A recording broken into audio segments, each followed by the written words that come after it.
Ever noticed how some paintings seem to draw you into them?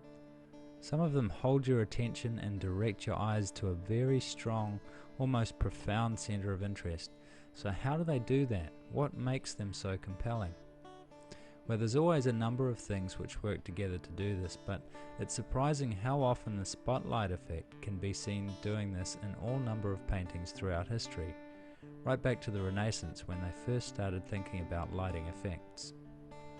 So what is the spotlight effect? Here's basically what's happening. Pretty basic, right? Now let's try that with an image.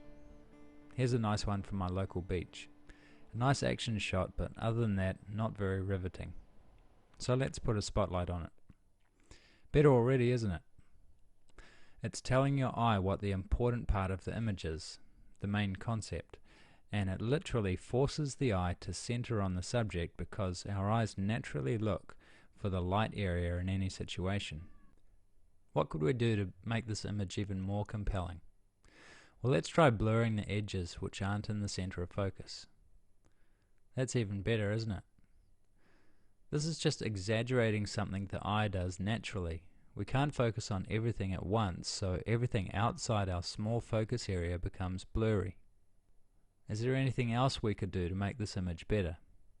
Well, as a painter, I'm always trying to have unity in my paintings, especially color unity. So let's try adding a common warm color to the image. Yeah, nice. So let's compare it with the original. Yeah, so what do you think? Well, let me tell you, it's pretty easy doing all the spotlighting on the computer, but how do we do it in a painting?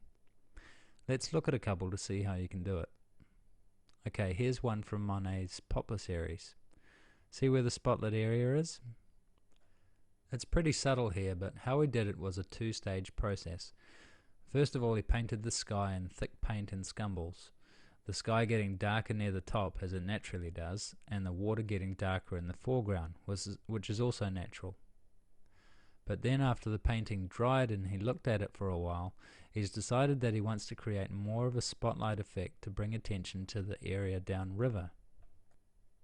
So he makes a very thin mix or glaze of alizarin crimson and linseed oil or any oil painting medium and wipes this over the area he wants to subdue. What he also achieves by doing this is more unity in the colors under the glaze, killing two birds with one stone. Let's look at one of my paintings now. This one's called A Helping Hand. This was all painted wet and wet. I didn't want to rely on glazing to achieve the spotlight effect, so I planned out before I started that I would progressively darken the colors and blur the edges as the painting moved away from the two figures. Here's another one painted wet and wet. Again, I planned ahead on this one, knowing that I wanted to make a spotlight effect. However, I did end up glazing a little over the reflections in the foreground to darken them even more than I initially planned. Note too that the brush strokes get larger and more expressive as they get further away from the spotlight center. This is one way of creating edges which are more blurry than the focus area. The paint is thinner in these areas too, which also tells you that I started the painting in these loose areas and worked my way inwards, finishing the painting more thickly in the focus area. Now let's have a look at some paintings that could possibly be made better with the spotlight effect.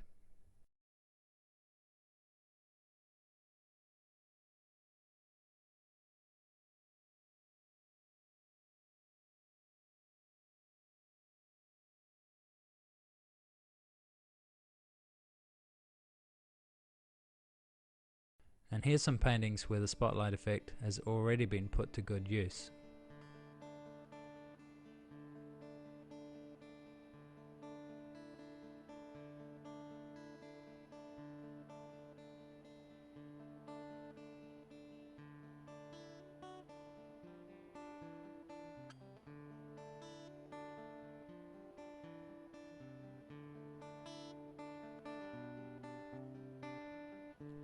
Well, that's it. I hope you enjoyed this bit of information. Now that you know all about the spotlight effect, I challenge you to use it in your next painting. See how dramatic you can make it. If you'd like to learn some more great painting stuff, just check out the lessons on my website. Till next time, happy painting.